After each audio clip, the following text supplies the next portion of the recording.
Hello, everybody, and welcome to this special episode of the Meaningful People podcast. Yes, tomorrow is, or maybe you're watching this and it's today or yesterday even, is the yahrzeit of the Lubavitcher Rebbe, Rabbi Nachum Mendel Schneerson, Gimel Tammuz. A very auspicious day, and I sat down with R Yussie Zakutinsky, Rev Judah Mischel, and Rabbi Jacobson to discuss the legacy of the Rebbe, the impact that the Rebbe's Torah had on them in their lives. And this episode is full of gems of wisdom. I really am excited. I enjoyed every single one of those conversations I was able to have. And this episode would not be possible with my friends at SIE, that is Sichos In English, SIE.org. I want to tell you something. I myself come from Chabad background. I'm named after the Rebbe Menachem Mendel. Many of you know that. And I don't recall ever really learning a Sicha in depth up until this past Shabbos, because I received my Likutei Sichos, got the whole set. Opening up Likutei Sichos and learning about Parshas Kairach and the Rebbe's teachings. That's what the Likutei Sichos is what the Rebbe's drashas, hours of Habrengens that he gave, written down, translated now into English. Now into English for all of you to understand, for me to understand for the very first time. The Sichos are not so pashut to understand. It's Hebrew and Yiddish, but now Sichos in English made it digestible and easily learned for all of us. And it has been a game changer. I really highly recommend you go to SIE.org. You get your hands on this. It is beautiful. It is incredible. Every single page, lessons that stand on its own feet that can change your life. That is only by SIE. Of course, maybe you're listening to this after Gimel Tammuz or on Gimel Tammuz, but the legacy the Rebbe left behind, the marching orders he left behind, should be heeded. And Mirz Hashem, we should be greeting Mashiach, B'karev Mamash, Mehir V'Yimenu. Amen. Now here's the episode. You are listening to the Meaningful People podcast. The podcast featuring our nation's most impactful, influential, and meaningful people. It's a pleasure to be joined by R Yussie Zakutinsky. And Harav, welcome back. Yeah. Thank you. Hineni. Yes. The purpose of our talk today is different than our last one. Yeah. Which you're probably more comfortable with. Instead of talking about you, For sure. we're talking about the great day of Gimel Tammuz, the Rebbe's Torah that he left the world with. And I want to start by asking your relationship specifically with, let's say, the Rebbe. I know there's a picture of you floating around, but with Chabad and the Rebbe's Torah, I thought you just said it's not about me. Oh, As an introduction. Yeah. No, so my family has very strong connections to Chabad. My grandfather, for example, my father's father was from Connecticut, New Haven, Connecticut. So his family, his parents, they were always from, but because they were in America for so long, they only knew that they kept whatever they knew. Right. So there was definitely a lot of gaps in terms of knowledge when he was a little kid. So at some point they raised enough money. They saved up enough money, I should say, to go to yeshiva. So that the story in the family is that he went to a particular yeshiva, and he was like 14 years old, 13, 14. And he went to this yeshiva, and they interviewed him, and he wasn't accepted because he didn't know enough. He really didn't know much. And so the story goes that he was on the city bus home, and he was crying. And so there was a frum yid on the bus that went over to him and said, why are you crying? So he said, I want to go to yeshiva. I wasn't accepted. So they said, the guy told him, why don't you go to Lubavitch? They'll take anybody. So that's what he did. He went to Lubavitch. So that's just one sort of stream in the family where there's definitely a lot of influence from Chabad. Because, just push it in terms of his education, all the gaps were filled in from Chabad. But since then, it's sort of I grew up in a home where it was like Klal Yisrael minded. You know? To the extent that played a role in the foundation of your roots in Chassidus, I guess we're very grateful to that yeshiva for not... Yeah, no, definitely. It shaped the whole family. It shaped the whole family for sure. And my grandmother, who my grandfather eventually married, was also in her own way connected to the Rebbe. And, she would send letters back and forth. The family was definitely influenced and definitely brought closer to Yiddishkeit because of the Rebbe. So, I definitely, Do you remember much of your encounter with the Rebbe on a personal level? I was too little. Yeah, I was too little. But I again, like I said, the Lubavitcher Rebbe, the name and the presence and what that stood for, and the whole influence of Ahavas Yisrael and the mindset of going out there and changing and not living for yourself, that was pervasive in my upbringing. In terms of learning Chassidus, that was something that I always did on my own and so on. Specifically connecting more to the Torah of the Lubavitcher Rebbe, that came more later on, more recently, I would say. But just the Mischel of the Lubavitcher Rebbe, to whatever degree possible, was, has always been a major influence. For sure. Nachi is of Chabad royalty. We were talking to some of the guests today about his grandfather of Nissen and his great-grandfather, Rebbe Chanan. Rebbe Yochanan, excuse me. Erroneous. Pardon me. Chanan, you think I'm from Lithuania? Rebbe Yochanan. That's why in shul, whenever there's something like I need your brother Yochanan to fill me in on like Minhagim, and I have to look like I don't know what I'm talking about. Why my brother Yochanan, he's got the beard. Like we all put on kapata for Shabbos nowadays. We're leaning more into it, but he ahead of all of us is really he got a bracha. I'm really sorry, by the way. Excuse me. Yeah, Chanan. He got a bracha from the Rebbe, that he should follow in the footsteps of his Zayda. And none of us got that bracha, but Yochanan got that bracha, and that's why he is the way manifest. He is. Yeah, I can go. So my point was that Menachi, as we like to call him, is very, very rooted in the world of Chabad, of Lubavitch, and Gimel Tammuz, of course, is a day that's marked on their calendars for the last 30 years. Right. But what I want to do, hopefully, together here is broaden the lens. Broaden the spectrum of the meaning of the date Gimel Tammuz, the Rebbe's yahrzeit. It's 30 years later, and the influence that the Lubavitcher Rebbe is having is so continuously affecting this generation. And of course, we have the oil of the Lubavitcher Rebbe not far from here, and people can go there, and people can daven, and people can connect to the Inyan. But I want to invite you to sort of broaden the spectrum of the day that is Gimel Tammuz, the Lubavitcher Rebbe's yahrzeit, and make it relevant to people that maybe don't have a root within Chabad, that are not, connected in a overt way to Lubavitch, and what could it mean to us?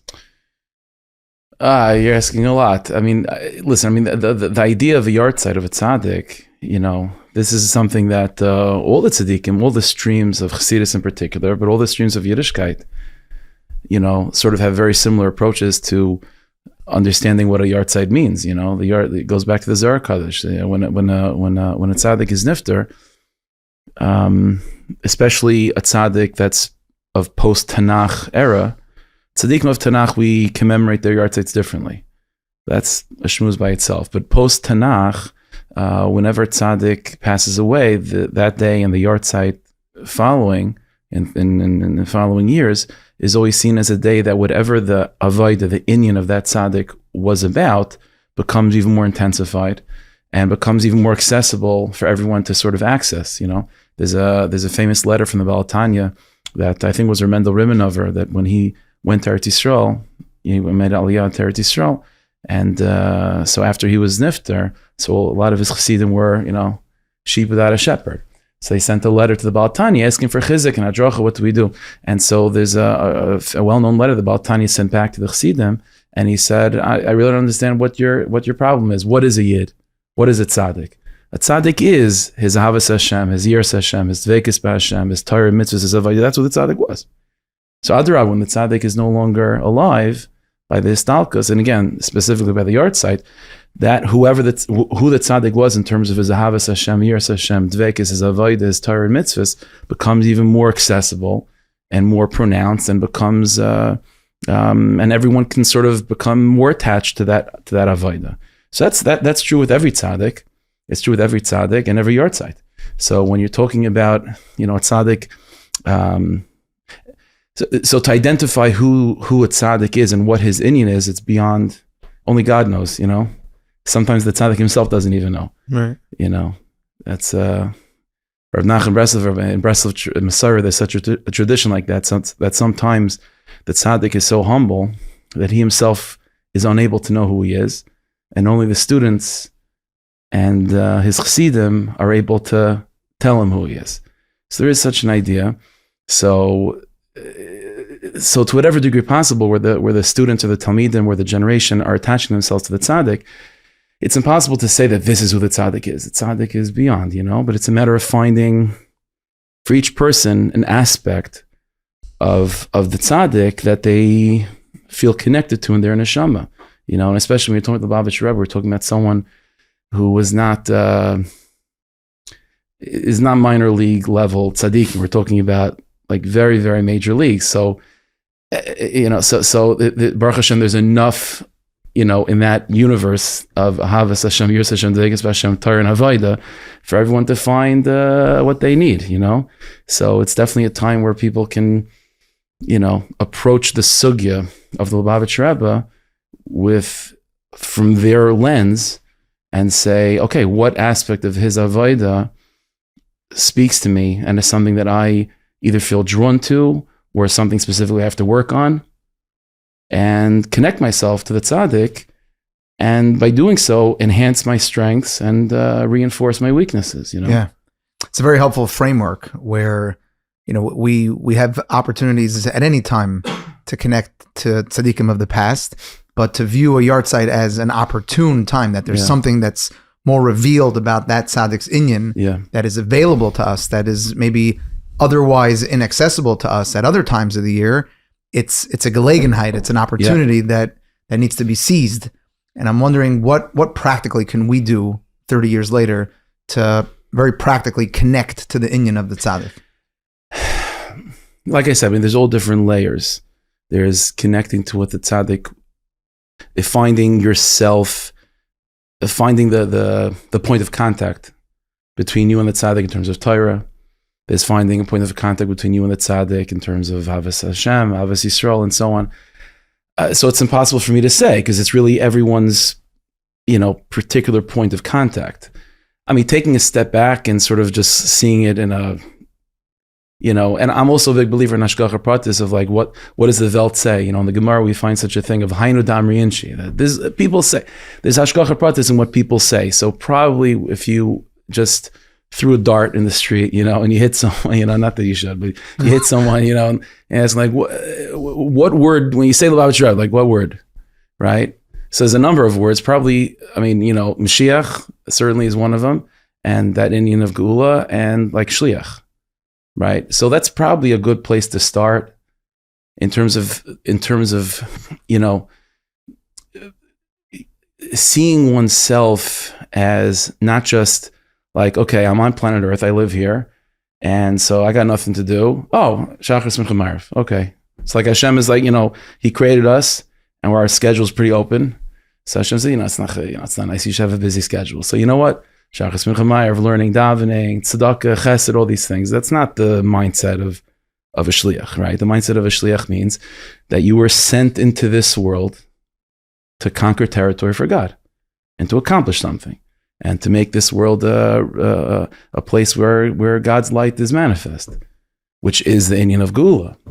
So it's like, I think that mindset of living purposefully and not seeing ourselves as human beings with unique responsibilities, but rather seeing ourselves as extensions of the divine presence being sent into the world to accomplish something through those responsibilities, that's a pretty good place to start, to connect to the tzaddik. Just omitted, by the way, as you were saying it, the difference between Shliach and Mashiach is 10. Mm-hmm. And in Chabad, the inyan of making a minyan is a tremendous inyan. So if we put our shlichus to practice and we gather a minyan of Jews, then we can transcend into a place of Geula and bring Mashiach. Carve mamash. Mamish. On a personal level, I know I personally have been in your kehila several times where you quote the Rebbe and the teachings of the Rebbe.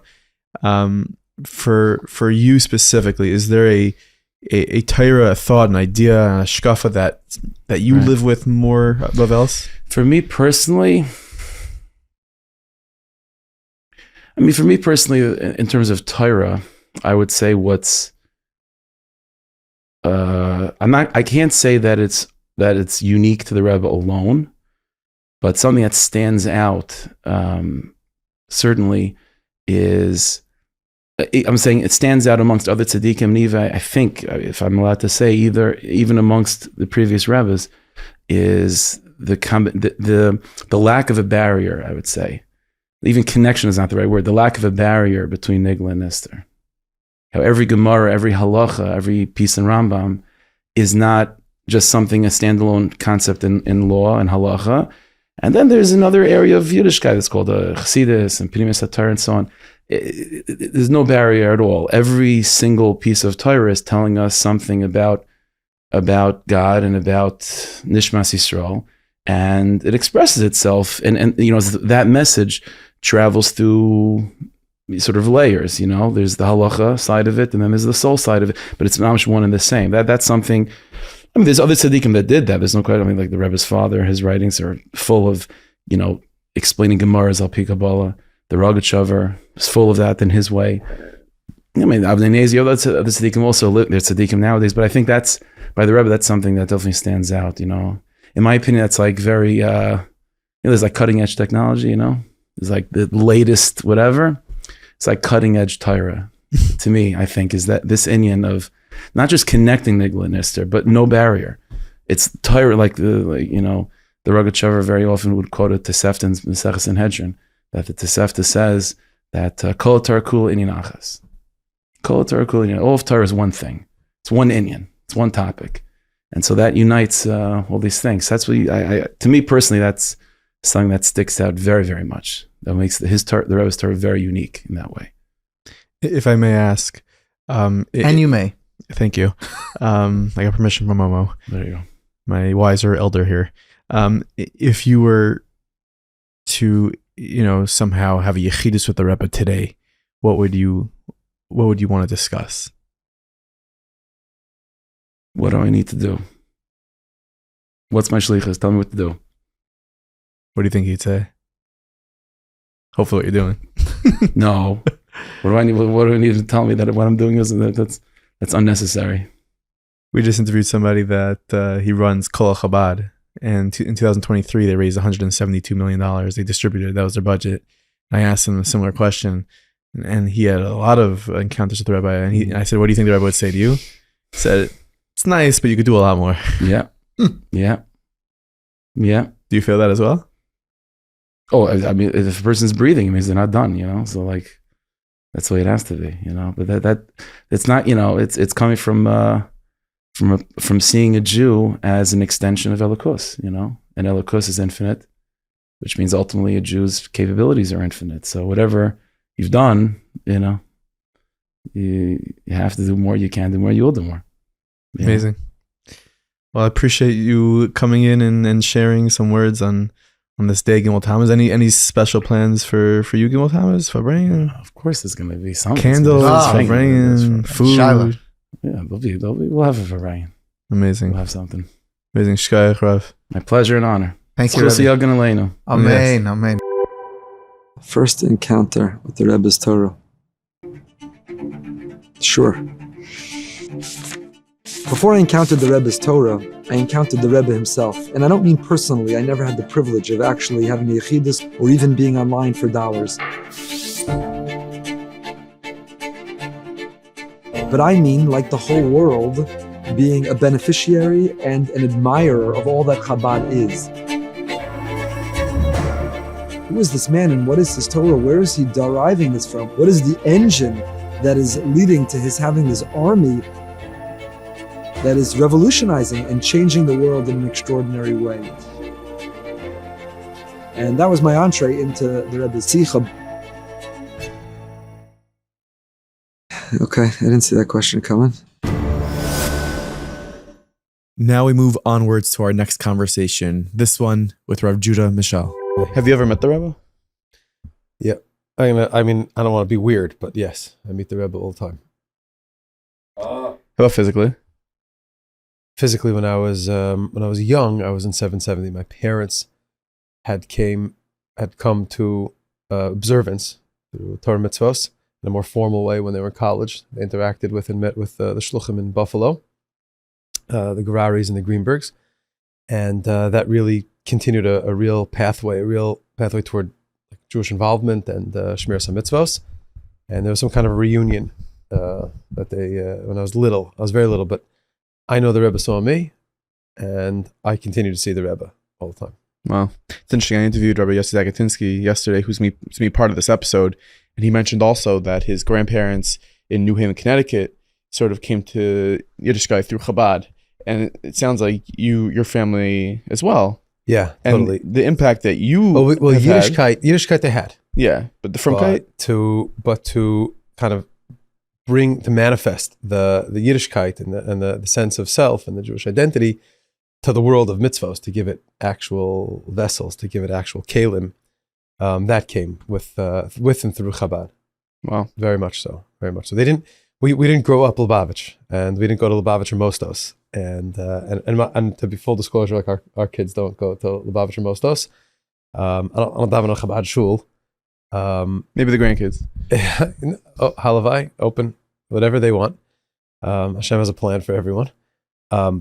But we grew up with a real consciousness of the values of that fuel Chabad as a global movement and as a unique stream in Jewish history, and that's something that like we were attached to very, very much, and always very proud. My parents were very proud of their connection to Lubavitch, though we went to very kind of typical modern Orthodox and then religious Zionist type of institutions and the centrist community, but my parents were different. Like they were different. My father had taken l'chaim, and my mother had met the Rebbe before their wedding, and everything that comes along with the lack of, say, practical Jewish education that maybe they were missing without the formal side of that we were privileged to be raised with. My parents had a fire for Jewish identity and for Jewish responsibility and for activism and for involvement. All that came from the Rebbe.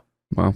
Yeah. So this is going out there on Gimel Tammuz, and one of the Klal Yisrael bestsellers, Baderech, your book. I appreciate the plug. It has so many paragraphs, quotes from the Rebbe.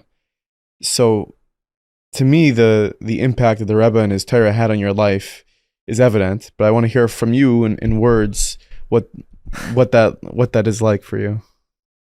Feel like our generation, and not to speak in sweeping terms, but I feel like, at least for myself and my life and our family's life, and generationally, whether it's in Eretz Israel or world Jewry, a lot of questions and a lot of confusion and a lot of uncertainty.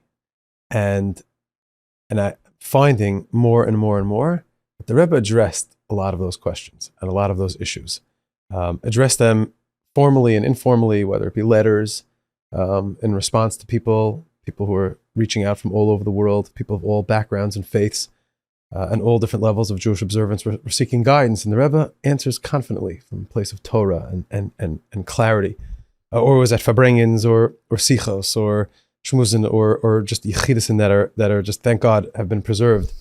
It's almost like a slow release pill, like of the refuah code and the makkah, like of the healing that come before the illness and the uncertainty and the anxiety of this generation, and the chaos. And you feel like, where are we going? Where are we heading? And the Rebbe has like the kind of captain of the ship, like a real Rosh B'nai Yisrael Rebbe that addresses a lot of this, and not just the snippets and the varts and the stories, which are extraordinary, but with a real pathway, like a real addressing of the issues. I feel very like comforted and stabilized by the Rebbe, and Gimel Tammuz is kind of like that day for us to focus on like the Rebbe's influence and leadership, which is more now than it was when he was alive.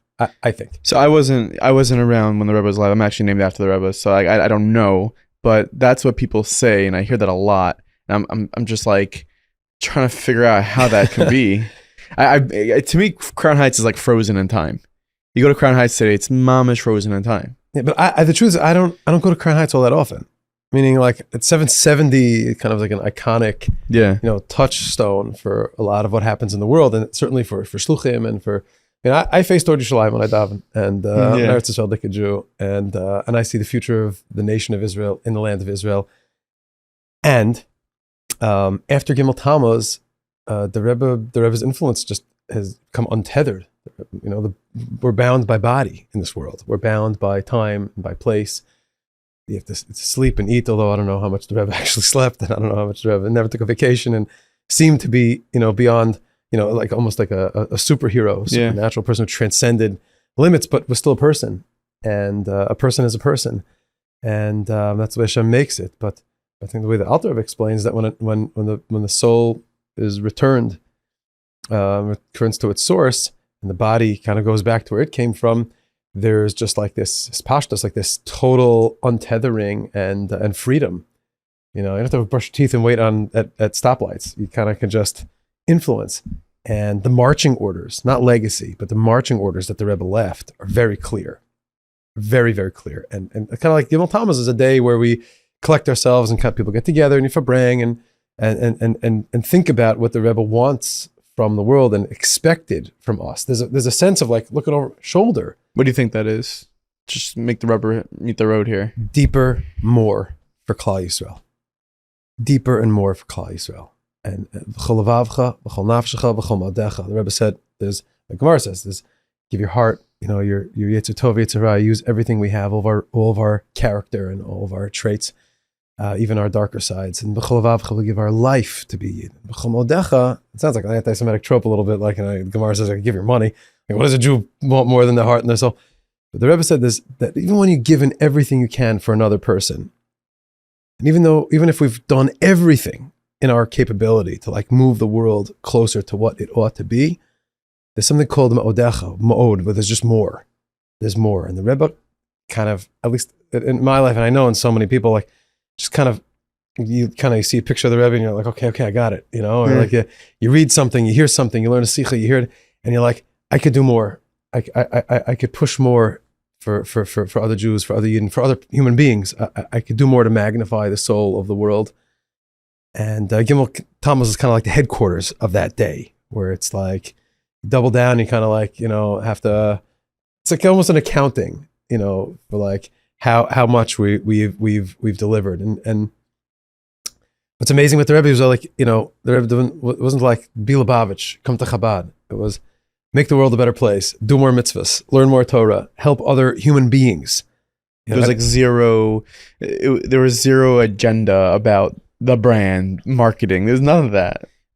I mean, it's like it's unique. I mean, the Rebbe was unique. It doesn't need me to like. I don't feel uncomfortable giving like a it's important. But like it's important. But it's almost like the Rebbe has this system that the Torah is a system for the world. It's a blueprint for reality, for creation.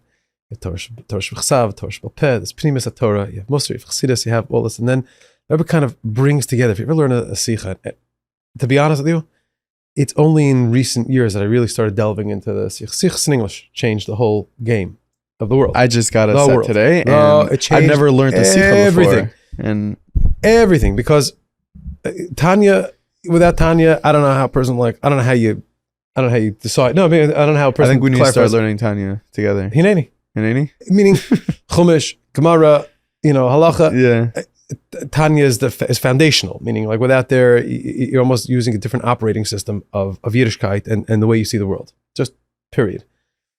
But until very recently, everybody knows Lubavitch on vacation, and everybody knows Chabad activism, and everybody knows the Rebbe's, the Jewish pride, and the Mivtzoyim, and appreciation of one mitzvah for one moment changes eternity.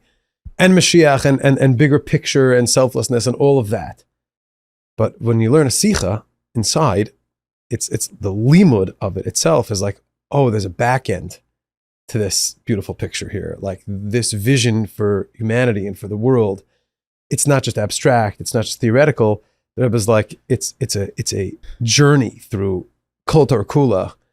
And like you really have to sit down and work at it. Sichos In English just opens it up for you. Is there a sicha or a teaching that comes to top of mind when you think about the Rebbe? Is there like a go-to thought idea that you has a special place in your heart? I'll tell you, there are themes, right? There are thematic elements in sichos, and I'm not an expert, and I'm not there. I want to be, and I try to be. There is a sense of consistency in the Rebbe Sichos. Like a lot of times you find that there are, let's say, authors or teachers or creators who go through different stages, right, and have different tkufot in their creative or productive life and their professional life. Kind of like, first I'm talking about this theme, and then I'm talking about that thing, and that Rebbe's consistency and urgency in the shadow of the Holocaust, as the last generation of exile and the first generation of redemption. That's the way the Rebbe saw the world, so all of us. And the empowerment and urgency, how every single child and woman and man, Jew and lahavdil, non-Jew alike, has a role to play in this. It just comes out. Ahavas Israel in action.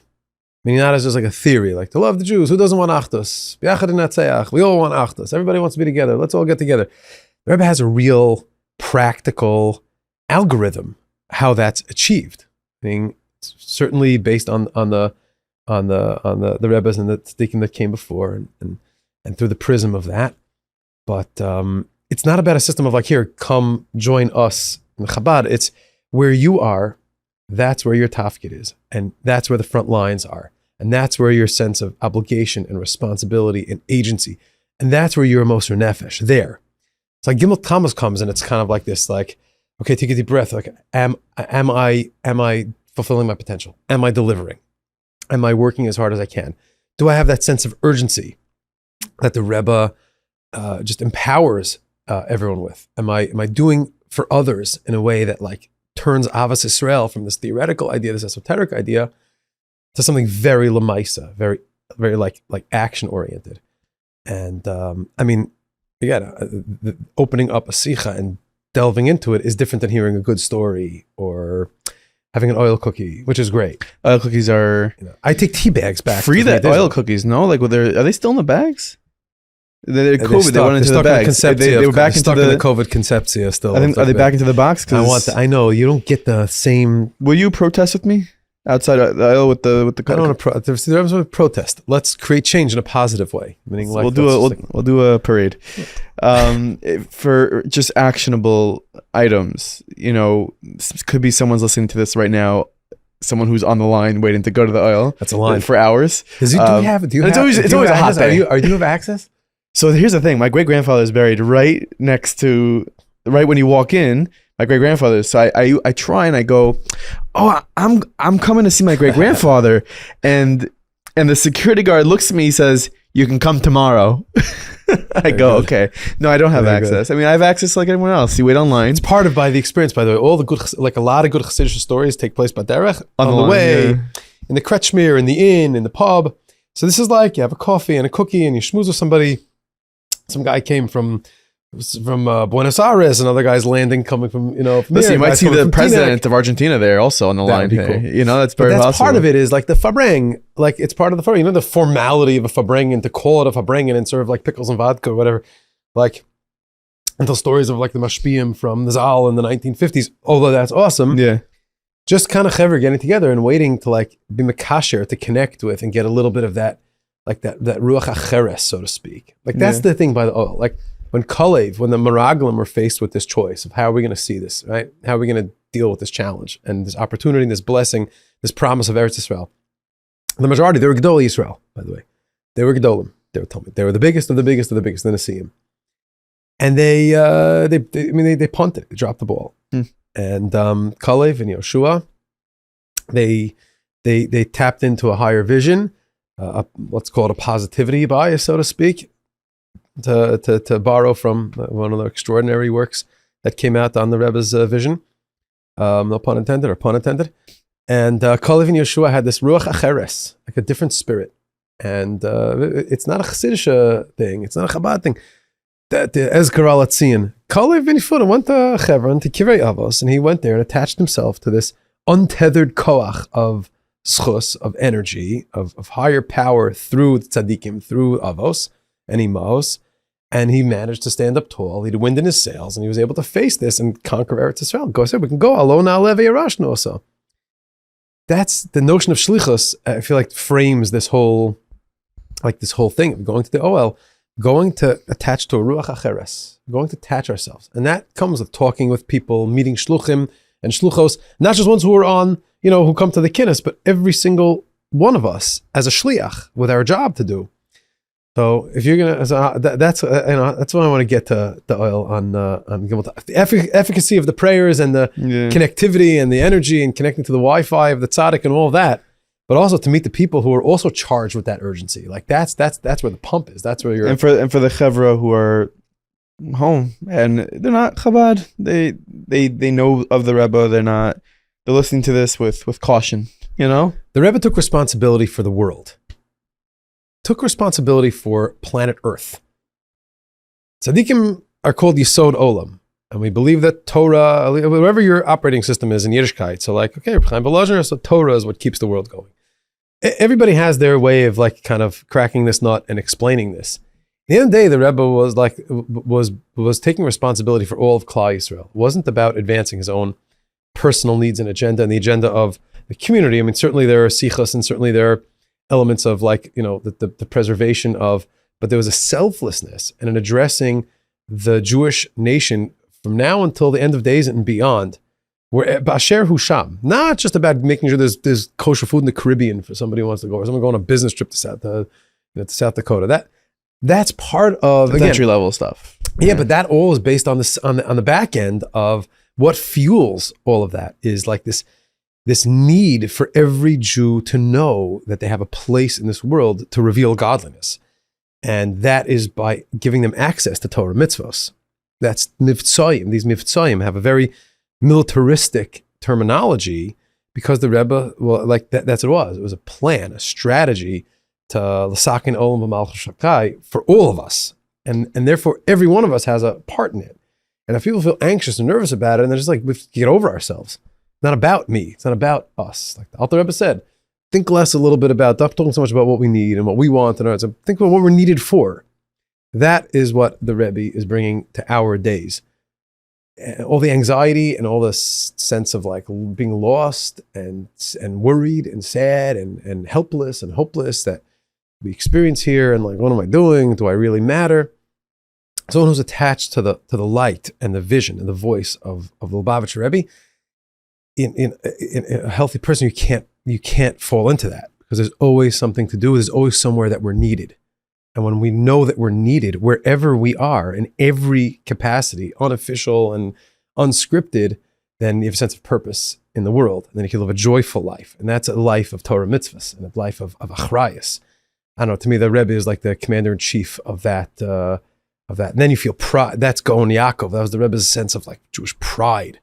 Of knowing that like a Jew could stand up strong and tall and to worry about the haters and the anti-Semites and they make a lot of noise, but a Yid has truth, he has light, and that light dispels all the darkness. There's no voice that is so clear in addressing all of the challenges that we're facing here in our communities, in America and in Eretz Yisrael for sure, the vision of Eretz Yisrael HaShlema, and a sense of like real Jewish ethics and morality that ought to win a war and be fueled by Mesiras Nefesh and passion for every Jewish body and every grain of sand of the Eretz HaKodesh and every Yid wherever they are. And all of us have a role to play in that. And the more that we connect ourselves to Rebbe's vision, the more that we'll have that sense of pride and drive and agency and belonging and playing a part in the narrative of ultimately bringing Mashiach. Of Judah. Full send. Gimel Tammuz. This is it. We're there, polishing like those last buttons for the big man. This is it. The world is too crazy. The world is too crazy, and our pathway is too clear to give up now. Just to dig deep, draw inspiration, draw strength from the tzaddikim, amitim, in our generation and all generations. The Rebbe as the Rosh B'nai Yisrael to lead us into these days. Let's hold on to each other and get that big farbrengen in the end of days happening in Yerushalayim Abnuya. Amen. Badarch. Oh yeah, thank you.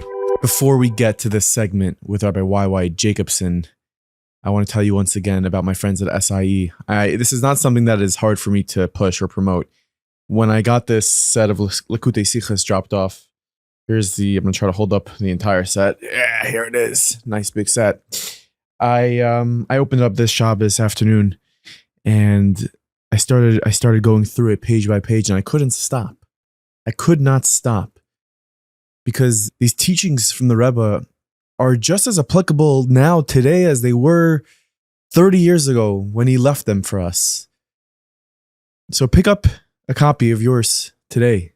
SIE.org. It is SIE, stands for Sichos in English. It is groundbreaking. All of the Rabbanim in the world are talking about it. Litvish, Modern Orthodox, Chassidus, all corners of the world are talking about SIE, Sichos in English. Get your hands on Lekutei Sichos. Perhaps maybe we'll make a little chavrusa shafts with all my Meaningful Minute Plus members and we'll learn it together. It's not a bad idea. Anyways, get your hands on this amazing set of the Lekutei Sichos brought to you by SIE. Now here's a segment with Rabbi Y.Y. Jacobson. When I talk about Gimel Tammuz, today's Gimel Tammuz, people are watching this probably in Gimel Tammuz. Maybe they're waiting in the line, but I'm a few hours trying to get there. What is on the line? They'll probably say Tehillim. Yeah, or listening to a podcast. Depends how old they are, you know? Yeah. What does the day mean to you? What does it bring up for you? For me, it's a day of gratitude and empowerment. Gratitude for the gift of our generation that God has given our generation with the soul of the Lubavitcher Rebbe.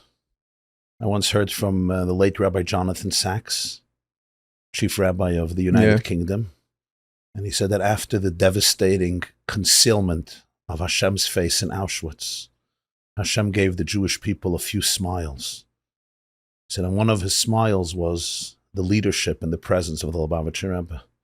So there's a lot of gratitude for the gift of the Rebbe's wisdom, love, direction, perspective. Yeah. Empowerment, I would say, is equally important. And that is, I have been privileged to have been empowered by the Rebbe throughout my most formative years, to be able to be an ambassador of light and love and hope and healing and redemptive consciousness. And I think on such a day, I reflect mostly on how myself as an individual, and I think all of us as a collective, can become those ambassadors to change the world and light up the world. Yeah, and on a personal level, I myself I'm named after the Rebbe. I was born in 95, so I did not live in the world where the Rebbe lived physically. But you did, and I imagine you had close quarters with the Rebbe as I take it. Is there an interaction or something that you remember from your younger years, for like an encounter with the Rebbe that you recall? So I was born in 1972. So I really grew up I would say, in the 4 cubits, as we call it, the Dalet Amos, or at the feet of the Rebbe. Yeah. And those years, though, because the crowds were already much, much larger, you're dealing with thousands and thousands and sometimes tens of thousands of people that were coming. So I didn't have that personal relationship in the sense of going to his room and having personal conversations and yechidus. I will tell you, though, I guess it's a cute story. I was 4 years old, and my older brother, Baruch, was having his bar mitzvah. This was 1976, in the month of Adar. So before bar mitzvahs, families would go into the Rebbe for a private audience, which in Chabad they call yechidus. Yechidus is like a one-on-one, private, exclusive. So my father, my mother, and some of the siblings, 4 of us went into the Rebbe. And I was the youngest, still the youngest. It's called the Muzinik, the baby of the family. Same here. Yeah, we still remain the youngest. Always. Even when we grow older. And the Rebbe turned to me and he asked me in Yiddish if I could tell him a story. And then he turned to English. He thought maybe, even though my family, we all spoke Yiddish, that's what my father did for a living. He published a Yiddish newspaper where your grandfather, Reb Nissen Gordon, was one of the great essayists and columnists and a celebrated Yiddish writer. But I don't know, maybe the Rebbe thought that my parents were doing a bad job in teaching me Yiddish. So he asked me in English, He said, can you please tell me a study? The Rebbe had a heavy Ukrainian accent. He spoke a good English, but he had a heavy Ukrainian accent. That's where he grew up, in Ukraine. Could you please tell me a study? I was a very shy kid, very, very shy. Really? Yeah, extremely. And are you still shy? I'm still very shy. Okay. Or at least a part of me is shy. Yeah. So I did not say a word. I didn't say yeah. I didn't say no. I just had this blank stare, and I was probably afraid and shy and afraid of saying the wrong thing and maybe disappointing. I don't know exactly. I'm not going to now psychoanalyze the 4-year-old boy. I'll allow my therapist to do that. Yeah. So the Rebbe tried again, like, very nicely, with kindness, with a smile, with generosity of spirit. Like, could you please tell me a story? And he said, maybe you could tell me a story about Adam, maybe a story about Avraham, maybe a story about Noach. He went from Adam to Avraham back to Noach. And I refused. I was just quiet. I did not say a word. And after all of his attempts, he smiled and he moved the conversation, to my parents, to the bar mitzvah boy and so forth. My brother Baruch, for whose bar mitzvah we went there, tells me, he says, you didn't say a word in the Rebbe's room. But from the moment you walked out of that room, you have not stopped telling stories. All you do is a story and another story, and have this story and that story and that story and stories. And I'm watching and hearing your stories all over the place, and everybody's forwarding me stories. And then my brother looks at me and says, you know what, maybe because you were quiet in that room, maybe that's why you have what to say outside of that room. Wow. Very interesting. That's really I think incredible. that was probably the first conversation I could remember with the Rebbe. There was another, for me, it was a very meaningful experience. I was also before bar mitzvah, and I was a young child, and the Rebbe would conduct farbrengens almost every Shabbos. And these farbrengens, were large gatherings. You had thousands of people there, men and women and children. And they would go on for hours. The Rebbe would begin the farbrengen 1:30 Shabbos afternoon, and it can go easily for 3, 4, 5, 6 hours. There were times it went for 7 or 8 hours. Until Mincha. If it was the summer Shabbosim, sometimes all the way till Mincha, and sometimes all the way almost till the end of Shabbos. Yeah. Wow. Almost. If it was the summer Shabbosim, it could be many hours long, and even the winter could be a few hours.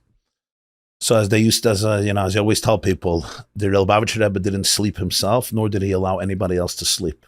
Because the whole concept of taking a nap Shabbos afternoon did not exist. Not Lubavitch is not, no naps. In my youth, it did not exist. 1:30, we finished davening. You barely got some time to make. Would your father take a nap Shabbos afternoon? No. There was no nap. There was a farbrengen. No naps. Unless you wanted to miss the farbrengen. Okay, which was a foolish move. Yeah. It was a foolish move.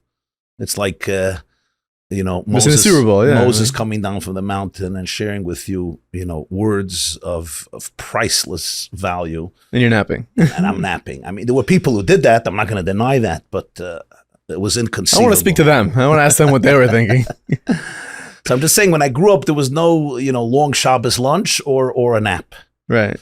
And the Rebbe would farbrengen for hours. And you have to understand how the Rebbe farbrengen. This wasn't a 20-minute sermon with a joke in the beginning, a joke at the end, and a story half the time. That's not how it went. Each farbrengen was divided into sichos. Could be a sich is a talk, an address. Could be a sich of a half an hour and a half, or 2 hours, or 25 minutes. And each sicha was self-contained, and it was filled with Chiddushim Torah. There was a sicha that was dedicated to a Rambam, to a Rashi, to a Zohar, to a Pilpul. There was sichas in Nigla and Halacha and Kabbalah, Machshava, Musar, Chassidus, Avoida. And each farbrengen would be one sicha? No, each farbrengen was many sichas. Many sichas. So it would begin a sicha maybe for half an hour, or 40 minutes, or 25 minutes. And they were profound and intricate. And the Rebbe would cover topics, Pshat, Remes, Drush, Sod, whether it's the Parsha or the Yom Tov or a Sukkah. Sometimes he would make a siyum on Shas. Sometimes he would make a siyum on a Masech. And he didn't give out notes before what he's going to talk about. No marmakamis. No marmakamis. And he didn't have notes. And this went on for hours and hours. And then after a sicha, there was a song for a few minutes. People would say l'chaim, they would sing, dance, and then the Rebbe would begin the next sicha.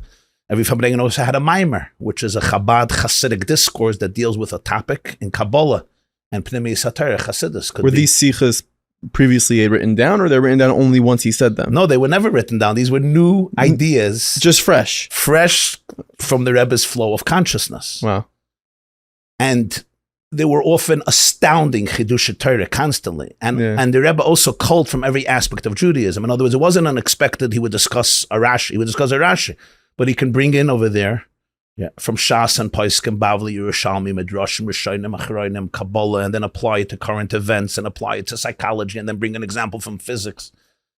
So you had there from the whole Torah, and the Rebbe had a knowledge and a mastery of Torah that was beyond what people could imagine. I mean, he knew every Rambam by heart, Bavli, Yerushalmi, but all the writings of the Vilna Gaon on Kabbalah and all the writings of the Malbim. And so he had a mastery. and he would cull from all of it and then bring it out practically, what it means practically to people. And then there was sichos dedicated to education or hashkafa or machshava or the situation in Eretz Yisrael. So in the later years, the Rebbe's last years, when I was already a yeshiva bocher, how was all this transcribed? So there was a group called chayzrim, oral scribes, that their job was to memorize and transcribe the Rebbe's talks. So my brother was part of that. So I was later brought into that group. And the last few years, I was from that group to memorize it and transcribe it. You have to remember, Yom Tov, the Rebbe could verbring 3-4 days. Wow. So you're talking about between 10 and 20 hours of talks. How many chayzim were on the team? The chief chayzer was Rabbi Yoel Khan. Yeah. Rabbi Yoel Khan took a boat from Israel to come learn by the previous Lubavitcher Rebbe, the sixth Lubavitcher Rebbe, the R Yussie Zakutinsky, and he left the port in Haifa Sunday morning, Yud Aleph Shvat Tavshin Yud, 11th of Shvat 1950, a day after the Rebbe Rayatz passed away, but he didn't know. So he leaves Israel to come learn in Chabad 770 by the previous Rebbe, a day after he passed away. And by the time he gets here, 2 weeks later, he finds out the Rebbe Rayatz passed away. So he tells the Rebbe, who's not a Rebbe yet, they called him the Ramash, Rebbe Menachem Schneerson. He was the son-in-law of the previous Rebbe, Ramash, the second son-in-law. And he says he wants to go back, There's nothing here really. You have to remember, this is 5 years after the Holocaust. This must have been a very interesting time for Chabad, where it's my understanding the Rebbe didn't take the yoke of leadership until the yard site. The first yard site. A full year. And not only didn't take it, refused it adamantly. Right. So what was going on in the movement? It was a time of crisis. It was like turmoil? It was a turmoil and crisis. And it wasn't just a Chabad crisis. This was a crisis that the entire Jewish world was facing, each community in its own way. Remember, everybody was wiped out. A third of our people was wiped out, especially in the world of the Hasidic world. Right. You had a few survivors. And Chabad, remember, they were also under Stalin. So even those who survived and remained back in the Soviet Union, they were under tyranny and oppression. All of Judaism was crushed in the Soviet Union, and that was the center of Chabad. They so badly seeked leadership, and their leader, and the Rayatz, had passed away. He had no sons. He had 3 daughters. One was gassed in Treblinka with her husband and her mother and his mother. Her name was Shena. This was his youngest daughter. There were 2 daughters who survived. Mrs. Garari, Chana Garari, that was his oldest daughter, and Chaya Mushka, Rebbetzin Chaya Mushka Schneerson, who married the Rebbe. And the Rebbe was also a very, very quiet person. He remained that way. The Rebbe was extremely, in Hebrew they say mufnam, introverted. The Rebbe was not a talkative, social personality by nature. And most people did not know of him because he didn't speak a lot. He wasn't public. He spoke a little bit. His father-in-law wanted he should sometimes give a farbrengen or a shiur, so he did that, and he wrote, but not in a very public way. The Rebbe, by nature, was very to himself. He spent time with himself. And I heard from Rabbi Yoel Khan directly, he told me that in 1950, when they were pleading with the Rebbe to become the new Lubavitcher Rebbe, he said, this is not my thing. It's not me. It's not me. And if you nudge me, they were nudging him. So he said, if you continue to do this, I'm going to take my wife and we're going to move away to an island. We're going to be anonymous. Nobody's going to know where we are. And that's where we'll live our lives. And he meant it. The Rebbe was not a dramatist. He was very, very authentic. Like every word, he said what he meant what he said. He really meant that. So it was really a year of I would say, of ambivalence, a year of uncertainty, a year of, people not knowing exactly what's going to be the future. You're also talking about a very, very small community. I mean, there were very few people lived in Crown Heights. Yeah. Very few. Wasn't what it is today.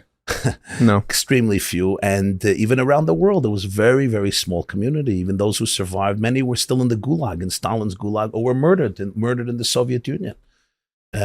So what happened then was Rabbi Yoel wanted to go back. And he told the Rebbe, he says, the Rebbe passed away.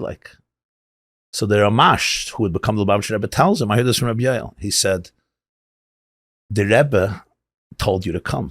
The Rebbe Rayatz told you, gewusst, was wird sein. And he knew what's going to be. And he told you to come. So you shouldn't go back. Right. And by providence, Rabbi Yoel had in mind that when the Rebbe started to talk, the first time, there was a chayzer there. And he, from 1950, from the Rebbe's first public farbrengen as the Lubavitcher Rebbe, he began to transcribe. And he always gathered around himself a team of Bachrim, or Jungelite, who had the kishroinus, who had the intellectual, abilities and the education, and were lumdim to help him out. Yeah. So every few years he had but it was a very small group. It was a group of, I would say, between 4 and 6 or 7 people. So I was in the last few years of the Rebbe until 1992, when the Rebbe fell ill and he couldn't speak anymore. The Rebbe had a stroke in March 92, Chav Zayin Adar Aleph 92, and then he had a second stroke the same day, 2 years later, mamash the same day. And then he passed away that year, 94, 30 years ago. So that was quite an intense experience, to transcribe that. But I was telling you this. When I was a little kid, my father would schlep me to Farbrengen every Shabbos. And I have to say, as a little kid, it was very boring because they went for hours. I did not understand what the Rebbe was talking about. A lot of my friends were playing on Eastern Parkway, doing what good Brooklyn kids do on Shabbos, fight with each other. Stickball, maybe? Whatever they were doing on Eastern Parkway. What happens on Eastern Parkway stays on Eastern Parkway. I don't know if anymore. And Ebbets Field was right there, no? That was still there. Ebbets Field was there, but the Dodgers have left, I think, in 1958. So it was just... They left to Los Angeles. Right. So in the olden days, my mother told me that when she came to America in the 50s, that was an attraction. And there were people who lived in Crown Heights who told me that they would get tickets before Shabbos and hide them by the gate so they can go to the Shabbos games. Meiser Nefesh. It was a very big thing, Ebbets Field. But in my days, the team was already gone. They were up in California. Yeah. Anyway, so it was one Shabbos, and the Rebbe was talking. It was a long Farbrengen, and I have to say the truth, I was not listening. I was just doing my own thing. In the middle of one of the talks, I'll never forget, I had a place, I would stand literally right in front of the Rebbe. The Rebbe sat at the table, and there was a shvil, there was an aisle in front of him so people can go in and out if they needed to, use the men's room or go out for a moment. And I was at the end of that aisle. So I literally, as a child, I faced the Rebbe, literally face to face. The Rebbe spoke with his hands under the table. You never saw his hands. He would he would sway with his hands a lot. And once in a while it would come out, but usually it was under the table. And suddenly I see he's talking, and his hand comes out, and his index finger, he was shaking a little bit, I still remember, starts pointing. I don't know who he's pointing at in the middle of a talk. This was very rare. Yeah. Because he never addressed an individual. He addressed the audience. And I see him pointing to me. It was clear he's pointing right at me. And he asks a question.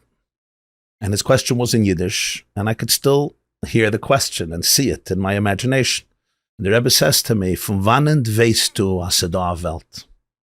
How do you know that the universe exists?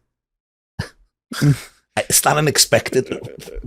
Who asks a kid, how do you know the world exists? And he knows from the bar mitzvah that you're not the one who's taught you. You didn't say a word in the office. This was a follow-up. Yeah. Right? And 5,000 eyes are looking at me, and the Rebbe is waiting for an answer. And guess what? I did what I did when I was 4. I did not say a word. You melted in your spot. I melted. I blushed. I freezed. I still remember my face changing colors. And all I can think is, why can't the Rebbe just continue his talk?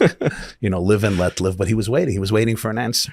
And I didn't know what to say. Again, I didn't want to disappoint. Right. What am I supposed to say? How do I know the world exists? I never thought about it. How does anybody know the world exists? How do I know that I exist? How do I know that you exist? He was waiting, was probably 10 or 15 seconds. For me, it seemed like eternity. Right, like a year. Thousands of men's eyes are glaring at me. I don't have to see it to know it. I know it. I'm just looking at the Rebbe, and he's looking at me, and he's smiling, and he's waiting. And then when he saw that I'm not answering, so the Rebbe decided to answer for me. And the Rebbe said, "Entveter, this child answers. You know how I know the universe exists?" And he gave a scream. Well, the erste pasuk in Torah is Bereishis bara Elokim es hashamayim v'saaretz, because the Torah opens up with the verse, in the beginning Hashem created heaven and earth. So that's how I know the world exists. The Torah says that God created the world. Obviously it exists. And then he moved on. The next Shabbos, I listened because I was afraid he's going to ask me another question, and again I'm going to be caught not knowing. So the next week I listened, and I actually started to listen to Farbrengens, and it became something that I got very immersed in and involved. And you didn't As stop, I grew up, I went back to the transcript to see what was he talking about. Why did he ask me the question? And the Rebbe was talking about the ability of a Jew to look at the world from a very pure place. That how does he or she know the world exists? Not from the newspaper, not from WhatsApp, but actually because the Torah says that the world exists. And he said children have that innocence. They could see the world from the prism, from the vantage point of Torah. And he said, let's try. We'll ask a child. And today, people ask me, why do you think the Rebbe asked you that question in the middle of the Farbrengen? I said, I can't say for sure, but maybe. It was a shlichus, it was an empowerment that as I go and I travel the world and speak to audiences all over the world, to remember that my most sacred mission is to teach them how to look at the world from the perspective of Bereshis bara Elokim hashamayim v'haaretz, that God created the universe and every individual soul, which means that every person ultimately is an empowered ambassador of Hashem to light up the world. And that changes everything. It changes how we look at our struggles, how we look at our adversity, how we face our different issues, and how we generally, relate to existence. Yeah, that's remarkable. And Sichos in general, Baruch Hashem for the Chayzrim, because Sichos have since been published, and now they just made it into English. They made Sichos in English. I just received a set over there, all the Sichos in English. So you can mamish. So all the Rebbe's works, the Rebbe did not write almost any of it. All of it was written by the Chayzrim. After Shabbos, it was a lot of work. It was a weeks of work. Very often there were debates between the Chayzrim. What did the Rebbe mean? What did he not mean? Rabbi Yoel would often Rabbi Yoel was a genius, and he would get very sharp sometimes. Middle of Motzai Shabbos, he would bring the group together in 770 downstairs. Those days he was a chain smoker, and cigarette after cigarette, and we'd go through the whole Farbrengen. And, there were debates. No, the Rebbe said this, the Rebbe meant this. He would often get very adamant. He's like, it ployed it, which means you're nonsense. You did not get it. You did not understand. The Rebbe's talks were very, very intricate, extremely intricate. And they had a very intricate and profound structure. They were built, literally, there was architecture there. There was a foundation. And then he would build one story and another story, until he got to the roof, until he got to the attic. And they were culled from all the different aspects of Torah. As I said before, Pshat, Remez, Drusad, Kabbalah, Chassidus, Musa, Machshava, Nigla, Pilpul.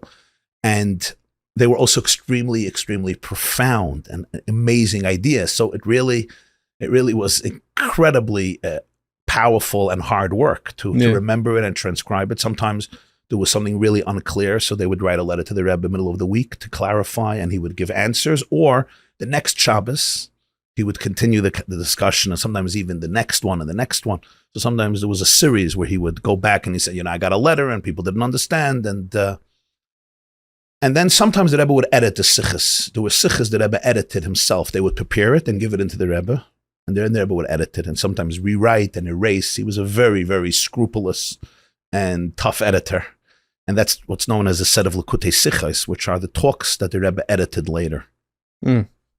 That's what we have today.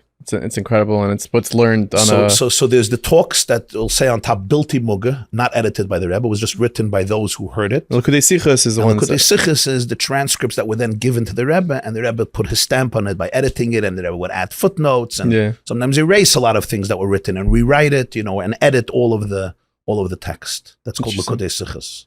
So for a world today in 2024 that many of which didn't grow up in the times where the Rebbe was around, and people listening to this could have zero relationship with Chabad, have not known the Rebbe.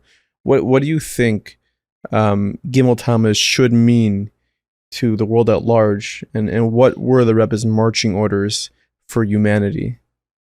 Yeah. So I think that at least one aspect of it is, when the Rebbe began his leadership, you're talking about 5 years after the Holocaust, 5 years after Auschwitz. Wow. And the Jewish people were broken. They were devastated. There were mounds and mounds of ashes in Majdanek and Srebrenica and Dachau and Belzec and Bergen-Belsen and, of course, Auschwitz, Birkenau. So there was a devastation that has overtaken the Jewish world.